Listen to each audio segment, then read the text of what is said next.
Wara l-elezzjoni ta' 9 ta' Marzu l-Partit Nazzjonalista talab lill-Qorti Kostituzzjonali tordna li jerġgħu jingħaddu l-voti fuq 8 u 13 il-distrett, żewġ distretti li fihom il-Partit Laburista rnexxu li jirbaħ il-maġġoranza.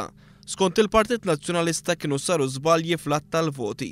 Madankollu din it-talba ma ġietx aċċettata mill-Qorti Kostituzzjonali ippreseduta mill-Prim Imħallef Silvio Camilleri.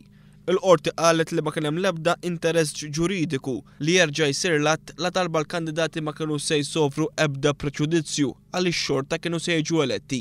Fil-fatt iż-żewġ kandidati nazzjonalisti involuti, Fredrika Zoppardi u Claudette Buttigieg, xorta sabu posthom fil-Parlament wara li l-Partit Nazzjonalista ingħata 4 siġġijiet oħra biex jintlaħaq proporzjon man-numru tal-ewwel preferenzi li ngħata l-Partit Nazzjonalista fl-elezzjoni ġenerali. Iżda kollox jindika li l-Partit Nazzjonalista se jappella mid-deċiżjoni tal-Qorti Kostituzzjonali. Meta kienet qed tieħu sehem waqt programm fuq Radio 101, il-President tal-Kunsill tal-Partit Nazzjonalista Paula Mifsud Bonnici qalet li l-Partit Nazzjonalista kien qed jirrispetta d-deċiżjoni tal-Qorti, iżda xorta waħda se jipproċedi bil-proċess ġudizzjarju.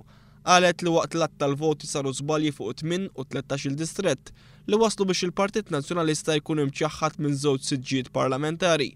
Skont Paula Mifsud Bonnici, id-differenza bejn il-Partit Laburista u l-Partit Nazzjonalista għandha tkun ta' 7 u mhux 9 siġġijiet.